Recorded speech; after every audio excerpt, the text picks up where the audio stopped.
l'émission Parole de femmes. Nous parlons des défis cette semaine. Hier, nous avons vu que lorsque les choses ne vont pas bien, lorsque nous avons l'impression l'impression et que quelquefois c'est plus qu'une impression de vivre des défis, que la meilleure chose était de pouvoir s'arrêter pour pouvoir entendre la voix de Dieu, pour pouvoir discerner la saison dans laquelle nous sommes et aussi avoir le courage de pouvoir confronter ce qui se passe réellement dans nos vies. Et aujourd'hui, nous allons voir que oui, il est bon de s'arrêter, mais il est aussi important de continuer d'avancer. Alors écoutez l'émission jusqu'au bout si vous vous dites « elles ne savent plus où elles donnent de la tête, elles se contredisent d'un jour à l'autre ». Non, non, non, non, non, non, non. Vous allez voir que ça va être une très bonne émission. Et bonjour Nadine. Bonjour Annabelle. Bonjour Aurélie. Annabelle. Donc c'est ça, on veut avancer, on veut continuer d'avancer lorsqu'il y a des défis. Pourquoi ? Parce que quelquefois, lorsqu'il peut y avoir des défis, un problème de couple, un problème de finances, même un problème de santé, une des réactions qu'on peut avoir, c'est on arrête tout. La vie est mise en pause, est mise en stop. Et puis on se dit, il faut tout de suite, là, trouver une solution. Et quelquefois, il y a des vies qui sont mises en suspens pendant des années parce qu'il y a eu un tournant dans la vie et on n'a jamais réussi à reprendre le cours des choses. On n'a jamais pu réussir à reprendre notre relation avec Dieu comme elle pouvait être avant. On n'arrive plus à l'alimenter, on n'arrive plus à prier de la même façon. Alors aujourd'hui, on veut vous encourager. Oui, il y a des défis, mais c'est important de pouvoir continuer d'avancer, de pouvoir continuer d'aimer le Seigneur. Effectivement, Annabelle, et tu viens de le dire, c'est que parfois on peut avoir un problème, disons, au travail, et puis on ne va plus à l'église. Et ça démontre juste qu'on n'a pas su situer où se trouvait le problème. Et quand on dit de continuer à avancer, mais on est déjà en train de dire, mais il faut comprendre à quel niveau se trouve vraiment le problème, parce que si tu ne comprends pas, c'est ce que ça crée en fait. Ça crée, OK, voilà le domaine qui est concerné, mais je pose l'action sur un domaine complètement différent. Et c'est souvent ce qu'on réalise, tout simplement parce que, comme on a vu hier, on n'a pas pris le temps aussi d'examiner nos voies. Parce que quand tu examines tes voies, tu comprends que, OK, cette situation concerne, par exemple, mon travail. Cette situation ne concerne pas ma vie à l'église, ma relation avec Dieu ou X ou Y. Ça concerne mon travail.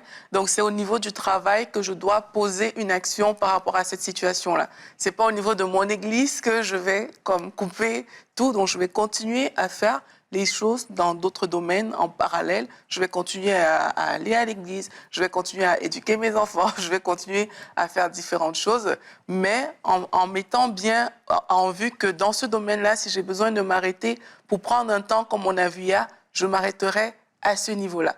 Mais ça ne doit pas m'empêcher d'avancer dans la vie et de faire toutes les autres choses que le Seigneur a prévu que je fasse. Il y a une expression qui dit de ne pas scier la branche sur laquelle on est assis.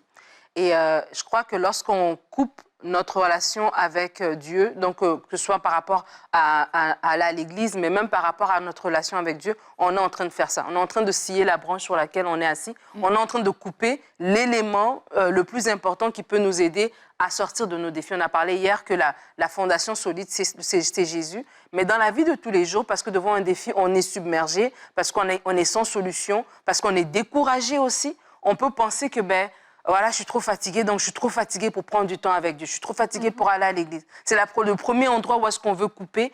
Et en fait, en faisant ça, on est en train on pense peut-être qu'on gagne à court terme. Tu vas voir des gens, par exemple, qui vont pas venir à l'église parce que non, bon, je prends du temps avec mes enfants ou bien, tu sais, pour une raison qui semble légitime de prime abord. Mais à long terme, on est en train de couper l'élément où est-ce qu'on a le plus besoin. Parce que c'est là qu'on va être nourri, c'est là qu'on va être encouragé. C'est là peut-être qu'à travers un message, à travers une prédication, Dieu va nous parler en voyant les autres personnes aussi, parce qu'on vit des défis, mais d'autres personnes aussi en vivent. Et en partageant avec quelqu'un d'autre, peut-être aussi une parole d'encouragement va venir à ce niveau-là. Donc c'est important de comprendre que faire ça, quoi que ce soit une réaction peut-être naturelle, et peut-être que l'ennemi vient nous parler comme ça semble logique, mais en fait, c'est la pire des décisions, en fait, parce que là, on est en train de couper à la source notre oxygène, en fait.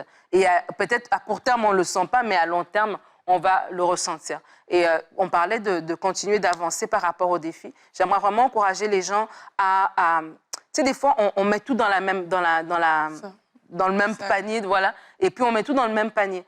oui, vous avez peut-être un défi au niveau de vos finances, mais il y a d'autres éléments de votre vie qui vont bien. Et donc, continuer d'avancer, c'est aussi regarder aussi ces autres éléments qui vont bien, de façon à ce qu'un problème à un endroit n'entraîne pas d'autres problèmes ailleurs. Et ça, c'est vraiment important parce que dans la vie de tous les jours, l'être humain, nos émotions vont nous amener peut-être à nous apitoyer et peut-être qu'on a vraiment des bonnes raisons de pleurer, etc.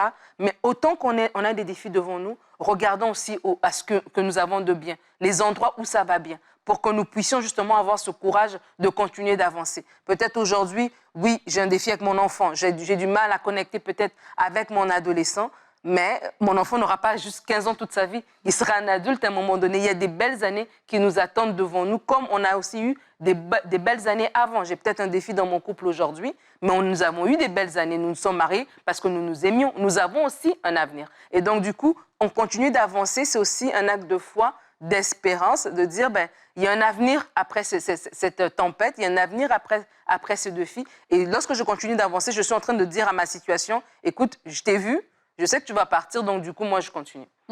Et c'est que aussi, lorsque on reste sur place, pas avec cette idée, je m'arrête pour entendre Dieu, je reste sur place parce que j'ai un problème et que j'ai plus le courage d'avancer parce que j'ai peur.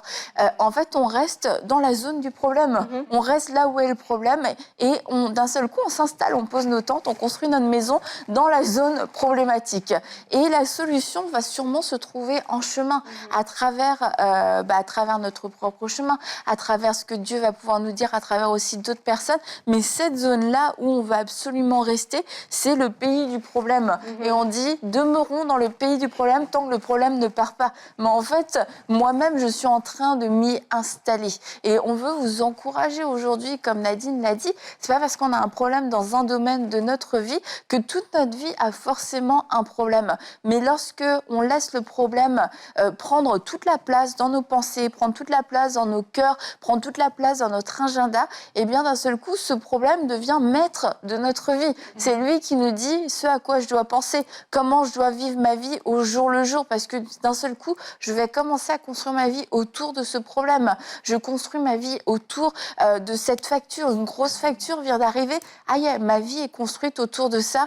Bon, je vais arrêter d'aller à l'église, je vais prendre un autre travail le week-end, je vais arrêter de donner ma dîme, je vais plus faire d'offrandes. Comme ça, eh bien, je vais pouvoir régler ce problème-là. Et d'un seul coup, tous les principes de sagesse que Dieu nous a mis à disposition pour qu'on puisse passer à travers toutes sortes de défis, et puis à travers aussi les défis financiers, on les balaie, et puis on va adopter une sagesse qui est complètement humaine, une sagesse qui va, comme tu l'as dit aussi, nous couper de la source directement.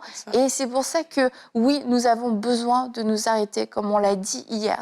C'est tellement important de nous arrêter pour pas justement s'immobiliser dans le mauvais endroit, s'arrêter pour comprendre ce que Dieu veut, mais aussi pour comprendre que j'ai besoin de continuer d'avancer parce que Dieu est toujours en action, la vie continue d'avancer et là où je veux rester à cause de ce problème, parce que le problème me dit tu dois rester là tant qu'on n'a pas réglé ça ensemble, mais ça peut prendre toute une vie en fait et ça va venir nous voler dans notre joie, dans notre paix et finalement c'est comme ça qu'on se retrouve 10 ans plus tard avec le même problème et au même endroit. Ça c'est vrai. Et comme on a dit, c'est souvent au niveau de la relation avec Dieu qu'on coupe. C'est souvent au niveau des principes divins qu'on coupe.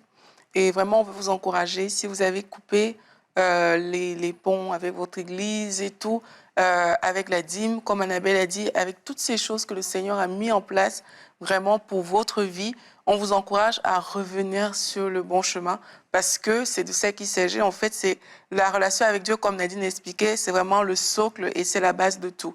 Maintenant, j'aimerais aussi encourager les personnes qui nous écoutent à résister à la tentation de baisser les bras.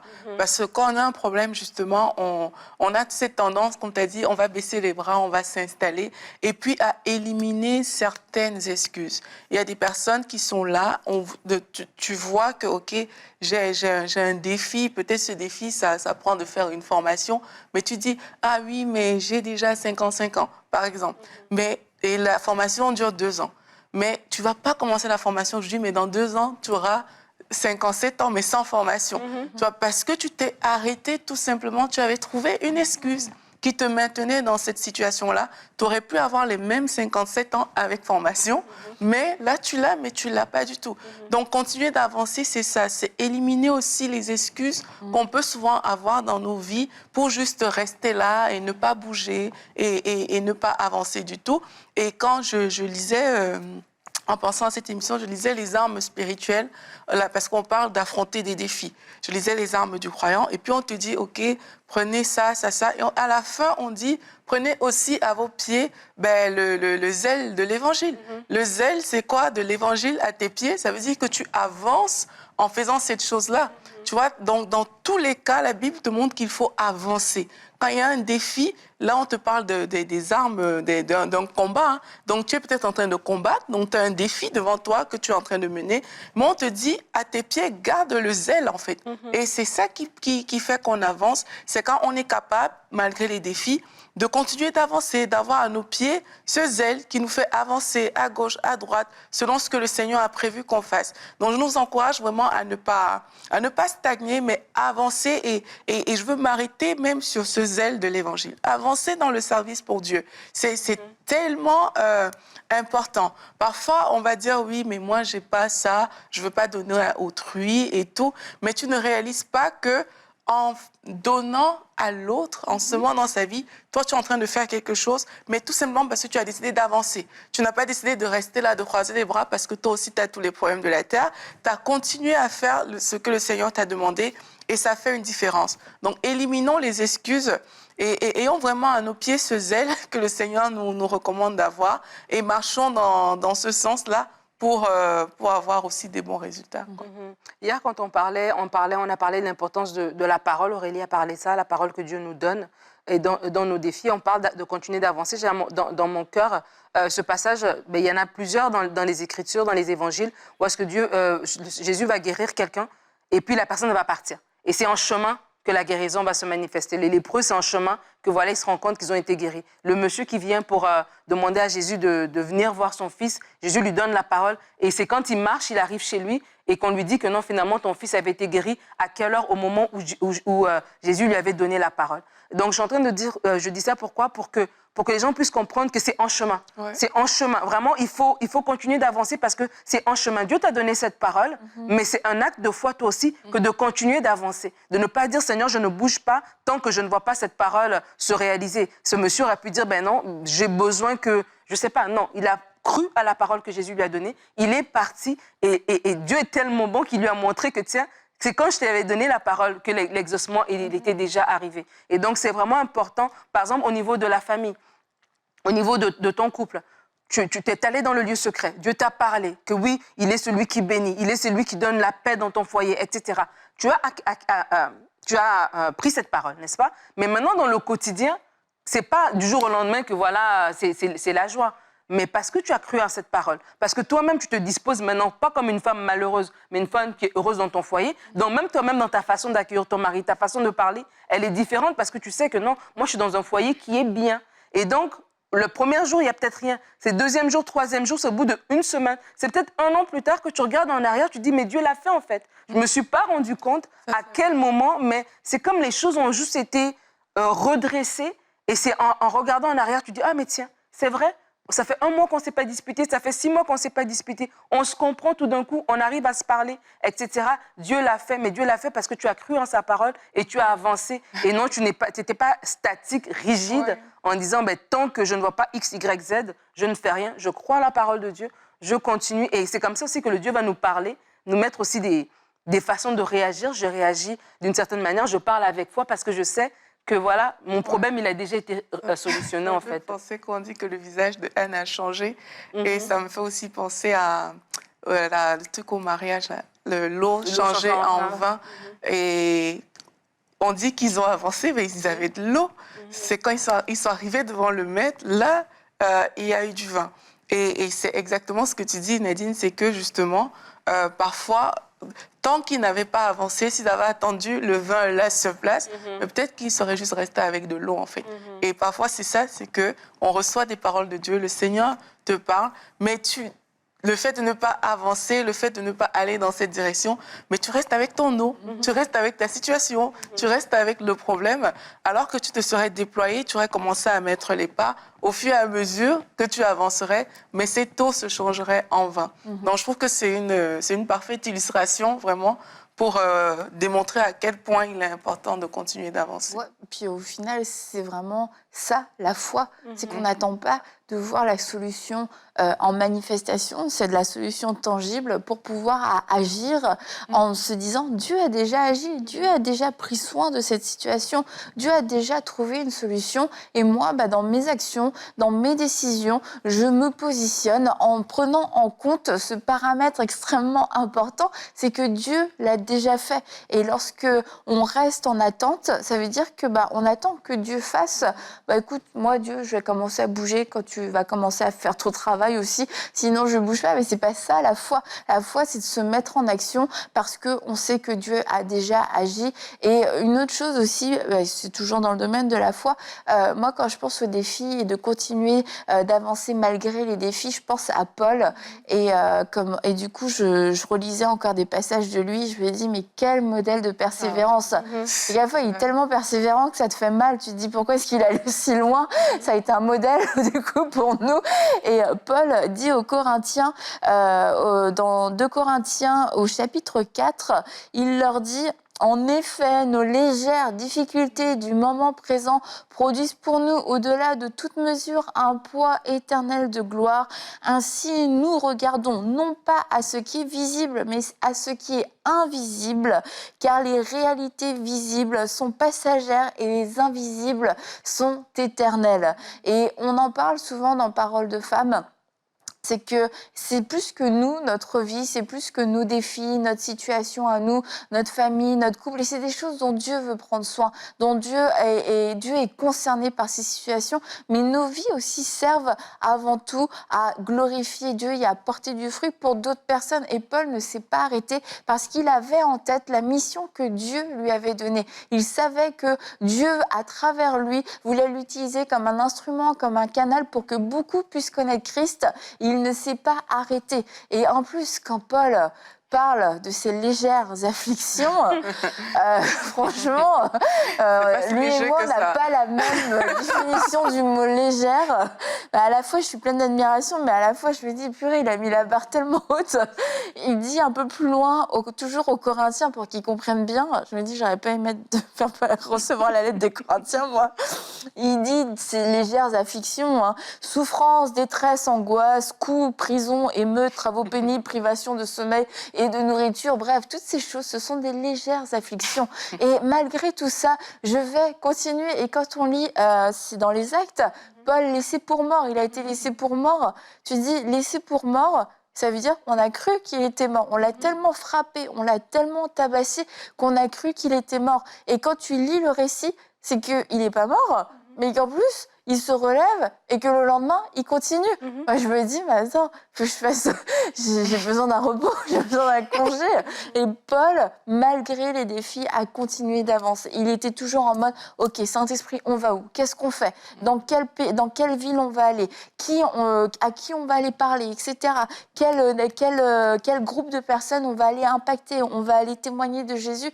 Et tu te dis, ça, c'est le modèle. Un homme qui était de la même chair que nous, qui, à travers les défis, a continué d'avancer. Et ça s'appelle la persévérance, mes amis. Et nous sommes appelés, franchement, je ne sais plus avec qui j'en parlais, mais je disais, mais c'est certain que on a besoin de persévérance parce que quand tu lis le Nouveau Testament, ça ne parle pas que de persévérance, mais ça en parle énormément. Ce qui veut dire qu'on a vraiment besoin de passer à travers beaucoup de situations. Oui, il y a des combats, mais on a reçu cette persévérance qui se développe aussi au fur et à mesure. Et parce que comment est-ce qu'on peut rester persévérant? C'est parce qu'on a nos yeux sur Christ, tout simplement. On sait qu'à la fois, c'est lui qui va nous délivrer, mais on sait que notre vie doit lui servir, doit lui être utile. Et ça nous motive. Oui, effectivement.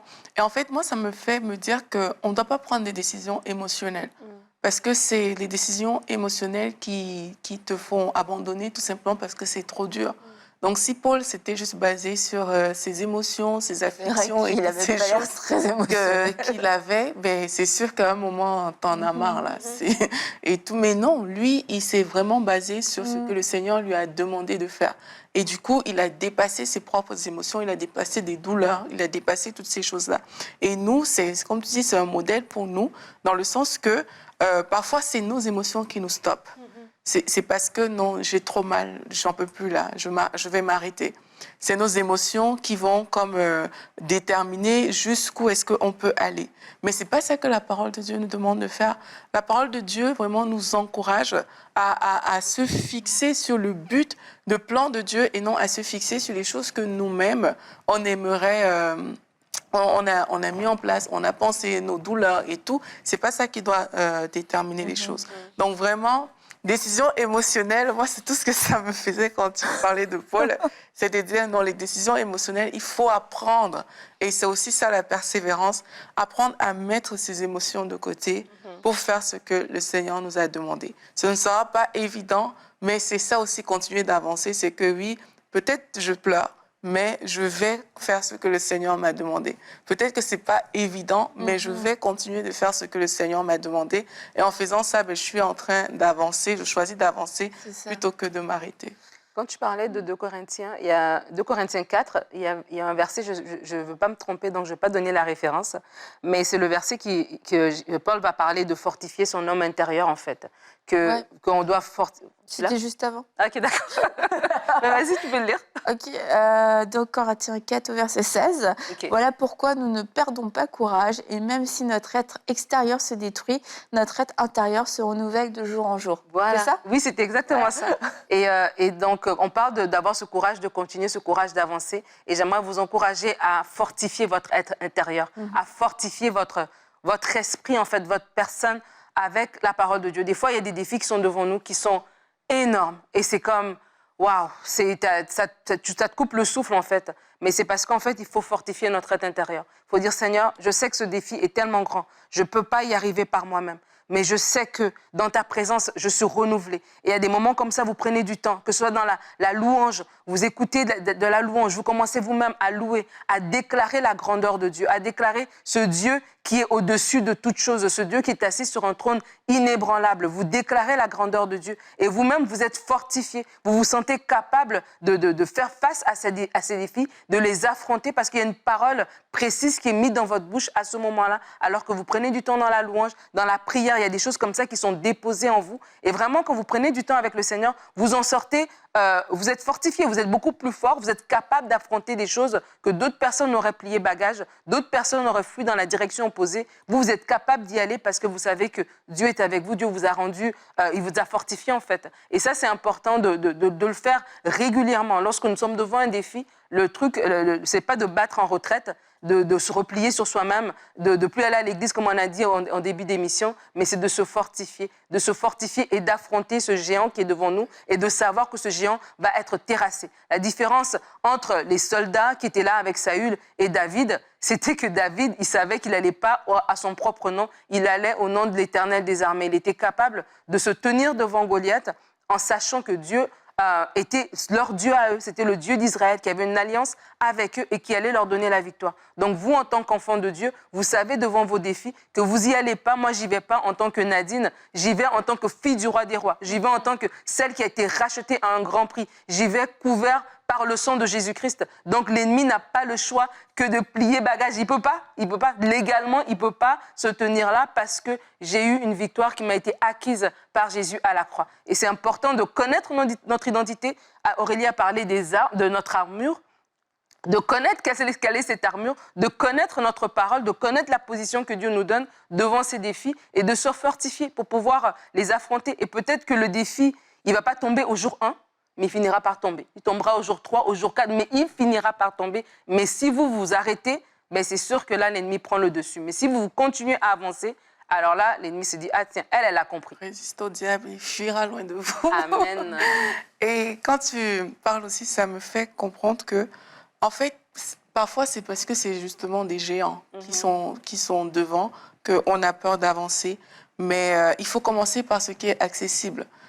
Il peut y avoir plusieurs défis, mais commençons par la chose qui nous semble plus accessible. Et tu vas voir que quand tu auras cette première victoire, mais ça va te booster et puis tu auras plus de force pour affronter le géant qui se dresse devant toi.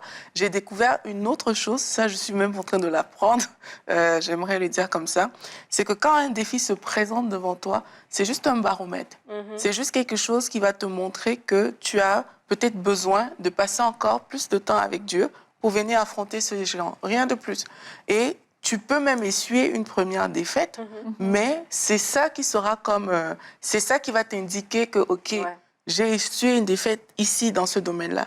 Mais quand tu vas aller dans la présence de Dieu, tu vas te fortifier, te fortifier, te fortifier. Tu pourras revenir sur le champ de bataille et affronter ce géant. Et David a eu à se fortifier dans la présence de Dieu. C'est pour ça que Goliath n'était pas un géant pour lui. Donc, quelquefois, nos défis, ça révèle juste un état. Et quand ça révèle un état, ça te démontre à quel point tu as justement besoin d'avancer pour pouvoir être cette personne qui vient face à ce géant et le renverser, en fait. Donc, ne stagner vraiment, c'est la chose à ne vraiment pas faire du tout, mais aller dans la présence de Dieu. Et comme on disait, je pense que c'est toi qui le disais, Nadine, le but n'est pas de faire comme s'il n'y avait pas de problème, non. Il y a une situation qui est là. Je constate que ce défi semble grand pour moi, mais je viens me fortifier. Et quand cette situation se présentera à nouveau, je vais être prête pour affronter ce géant et le renverser comme David a pu le faire. Alors, c'était peut-être pas exactement ce que vous vouliez entendre aujourd'hui, mais je crois pourtant que c'est vraiment la parole d'encouragement que le Seigneur avait pour vous. Remets-toi sur ton cheval, avance, continue d'avancer. Ne laisse pas le problème te faire demeurer dans cette zone d'échec, dans ce pays d'échec. Il est temps pour toi de pouvoir à nouveau faire confiance à Dieu.